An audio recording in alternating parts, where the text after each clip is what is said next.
J'espère que vous allez bien, c'est Thibaut et c'est un plaisir de vous parler aujourd'hui. Et aujourd'hui les gens, vidéo très spéciale, puisque je vais réaliser un rêve de gosse. Je vais tirer avec un lance-flamme. Mais pas n'importe quel lance-flamme, un vrai lance-flamme de la Deuxième Guerre mondiale. Pour cette vidéo, nous sommes restés dans le sud de la France et nous avons rencontré François qui est un spécialiste. Dame François. Salut Thibaut. Ça va ou quoi? Très bien, merci. François, ton métier qu'est-ce que c'est alors? Eh bien je suis entre autres armurier pour les collectionneurs, les tireurs sportifs et le cinéma. Je mets à disposition toute une gamme de produits allant du char d'assaut, canon, aux armes de spectacle. Alors ça veut dire par exemple si Luc Besson t'appelle pour recommander un tank pour un film, tu peux lui fournir un tank? On peut lui fournir un tank ou plusieurs tanks. Comment t'es tombé là-dedans toi alors? Alors j'ai toujours été un petit peu passionné par tout ce qui est technique, et c'est vrai que sur les véhicules militaires au niveau technique on n'est pas déçu. Après bon effectivement c'est greffé à tout ça les armes, j'ai passé quelques années en l'armée. Aujourd'hui François, qu'est-ce qu'on va faire? Eh bien alors aujourd'hui je te propose d'essayer de tirer au lance-flamme. Un vrai lance-flamme? Un vrai lance-flamme, donc on va même j'allais dire effectuer le premier tir officiel de lance-flamme depuis plusieurs décennies, puisqu'en France l'armée française n'utilise plus ce matériel depuis les années 80. Ça fait combien de temps qu'on n'a pas tiré au lance-flamme en France? Plus d'une trentaine d'années. Waouh, ça va faire du spectacle. Je pense. Ça tire à combien de distance un lance-flamme? On peut tirer jusqu'à 20-25 mètres à pleine charge. Là on va pas non plus tirer à pleine charge, on va faire un tir à une bonne quinzaine de mètres. Ça sera bien déjà. Je pense que le spectacle devrait être au rendez-vous. On a prévu un petit barbecue ou pas alors? On a prévu un petit barbecue et on va faire griller les saucisses. Donc on va passer à la partie technique. François, à quoi ça sert cette pièce là? Alors là on a la clé de portage, c'est le système qui va nous permettre de porter les bouteilles. Après on a des bretelles dessus, on porte le lance-flamme finalement comme un sac à dos. Ensuite, alors la petite bonbonne avec le robinet, c'est la bonbonne qui va contenir le gaz propulsif. D'accord, c'est quoi comme gaz? Alors on utilise soit de l'azote, soit de l'air comprimé. Cette partie là. Derrière on a la bonbonne qui va contenir le combustible. La bonbonne de gaz va venir se brancher sur cette bonbonne. Elle va contenir les 7 litres 8 de combustible. Il y a un système de clapet anti-retour. Et enfin une vanne qui elle va vers la torche. Et du coup qu'est-ce qu'on met comme gaz à l'intérieur? Ça je vais pas te le dire. On le dit pas alors. Pour résumer, ici on met ce qui crame et ici on met ce qui va propulser le combustible. Voilà, le gaz propulsif. Ensuite, ce serpent là c'est quoi? Le flexible avec la durite armée qui fait la jonction entre la bonbonne qui va mener le carburant jusqu'à la torche. Et là on dirait un alliage un peu blindé, c'est ça? C'est de l'acier, ça donne une protection, une solidité à la durite. Donc là on a les cartouches d'allumage, puisque ce type de lance-flamme fonctionne avec des petites cartouches qui ressemblent un peu à des cartouches de pistolet, qui créent une flamme au bout de la torche, puisqu'il y a un système d'alimentation et de percussion, en même temps qu'on ouvre la vanne pour lâcher le combustible. Donc je vais te montrer un petit peu comment est faite la torche.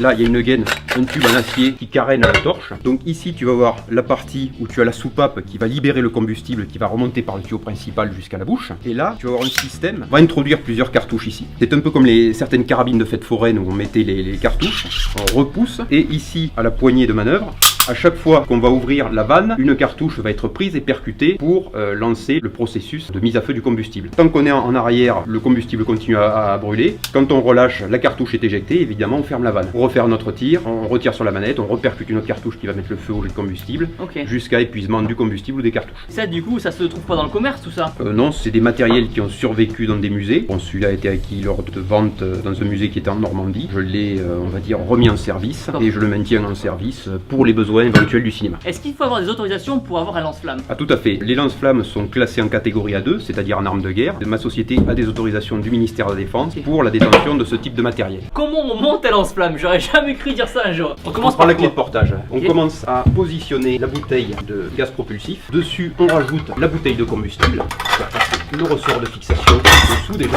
Il y a le système de la robinetterie pour associer les deux cubes.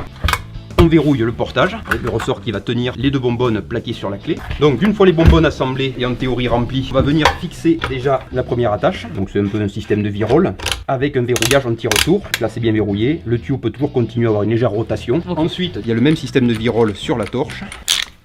Et voilà, on verrouille la torche et c'est prêt à servir. Du coup François, avant de faire le tir au lance-flamme, est-ce que tu peux nous montrer un peu ce que tu as ici alors? Alors on a différentes catégories d'armes, qui va de la mitrailleuse au pistolet mitrailleur en passant par le fusil d'assaut. Alors ce sont des armes qui tirent à blanc, c'est-à-dire que les canons ont été modifiés afin de rendre l'utilisation d'une munition létale impossible. Ici qu'est-ce qu'on a alors? Alors on a un fusil d'assaut tchécoslovaque de type VZ58 qui ressemble on va dire de loin à la Kalachnikov, la K47, qui utilise le même calibre en 762-39 et qui peut tirer en rafale ou en coup par coup. Et ça tu le prêtes des fois pour des films, c'est ça? Alors on le prête pas, on le loue avec présence par des armuriers, puisque les armes à blanc sont toujours classées en leur catégorie d'origine comme s'ils étaient en état de tir. Ce type d'arme peut être utilisé autant dans un film de guerre que pour du grand banditisme ou des choses comme ça. Et elle date de quelle année cette arme? Dans les années 50. Oui, 50-60. Ici, qu'est-ce qu'on a alors? On dirait une Uzi. Vu de loin, oui. Je veux dire, après, mécaniquement, on n'est pas loin du compte. C'est du pistolet mitrailleur VZ, toujours tchécoslovaque. Donc là, avec un calibre un petit peu plus petit, on est en 762 par 25, avec des chargeurs. Combien de balles du coup là? Là, on doit être en 25 cartouches, si je dis pas de bêtises. En full auto, pas de sélecteur de tir rafale au coup par coup, les pistolets mitrailleurs étaient ultra basiques au niveau mécanique. Et donc ici on a la crosse. Abattable. Donc tac tac tac, vers nous comme ça on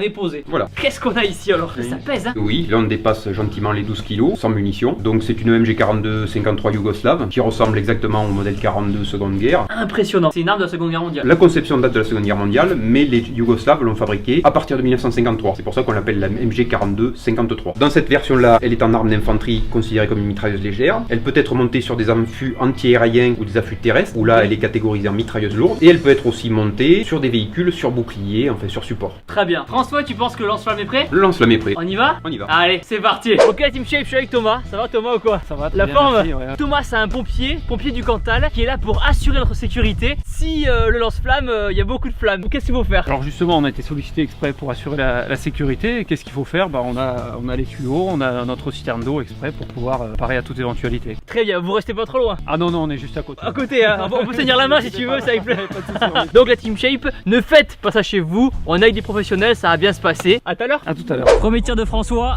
Ouvre les vannes. Allez, c'est parti, attention. Attention. Wow.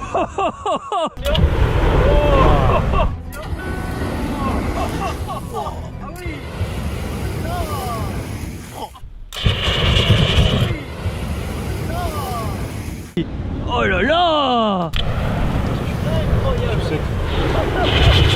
Ah, ça chauffe un peu là. Incroyable. Ah, ça fait du bien là, il fait froid un peu. Ce truc de fou quoi. Oh là là là là là là. Bravo. Du coup François, à moi de jeu maintenant. Eh bien écoute, je vais recharger et puis tu vas essayer. Ok, allez, c'est parti. Ok la Team Shape, c'est parti, à moi de tirer maintenant. Mais avant, comme il est midi, c'est l'heure du petit repas. On a préparé le petit barbecue, les petites merguez cuites au lance-flamme. Du coup, j'imagine pas besoin d'allume-charbon pour ça. Non, non, On aura ce qu'il faut. on aura ce qu'il faut, t'inquiète pas. Ok Team Shape, on va mettre une veste inifugée. Donc en gros ça veut dire qu'elle peut pas prendre feu, j'espère. Et on va rajouter aussi une cagoule. On va foutre la cagoule, voilà.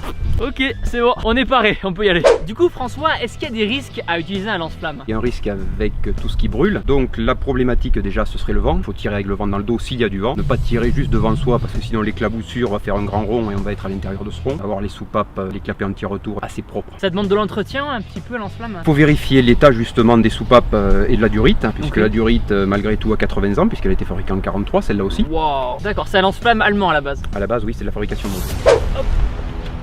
Alors moi je vais t'ouvrir les vannes de toute façon. Ok. Du combustible et du propulsif. La poignée je l'attrape comme ça et Ouais. tu la tireras à fond en arrière jusqu'en butée de toute façon. D'accord, en butée, et après si je veux arrêter, je reviens là. Allez, je t'ouvre le gaz, c'est quand tu veux. Ok, la Team Shape, c'est parti. Voilà. Ok. Wow. Ok. Ah ouais, wow. Ok, ok.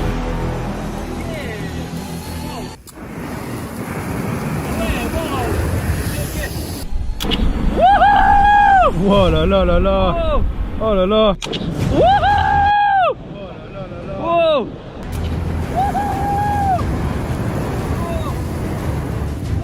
Wow. Pouce bleu. Allez, drac au feu. Oh là là. Drac au feu. Drac au feu. Drac au feu. Oh là là. Wow. Nickel. Merci beaucoup François. Avec plaisir. T'as réalisé un rêve de gosse. Ça commence. Ah, ce truc de fou. C'est impressionnant ou Ah, pas? c'est impressionnant, il y a une chaleur qui vient là. Là, ça y est, j'ai dans ma checklist, tu vois, j'ai des trucs à faire avant de mourir et tirer au lance-flamme. Fait. Trop bien. Alors, comment je te le rends sans me cramer? Et ça reste allumé combien de temps, François, là? Oh, le carburant va brûler pendant 4-5 minutes. Donc, on va voir les saucisses. En vrai, je sais pas si j'ai réussi à bien viser. Bon, et je crois que j'ai pas super bien visé. C'est un peu chaud. Il y a du feu autour et pas trop là. Mais on s'est amusé, c'est le principal. La Team Shape, dites-moi dans les commentaires quel est vous votre rêve de gosse? Quelle est la chose que vous aimeriez réaliser dans votre vie? Et un grand merci à Terang de m'avoir permis de faire cette vidéo, car franchement, tirer avec un lance-flamme, c'était un petit peu un rêve de gosse. Donc si vous voulez, le site Terang est dans la description. C'est un site pour acheter plein de matériel et plein de matos pour vivre l'aventure. Donc allez-y, faites-vous plaisir. Maintenant la Team Shape, abonnez-vous à ma chaîne YouTube en cliquant sur ma tête juste là. Nouvelle vidéo dans 3 jours. Et regardez une autre vidéo YouTube en cliquant ici. N'oubliez pas que vous êtes les meilleurs. Boum!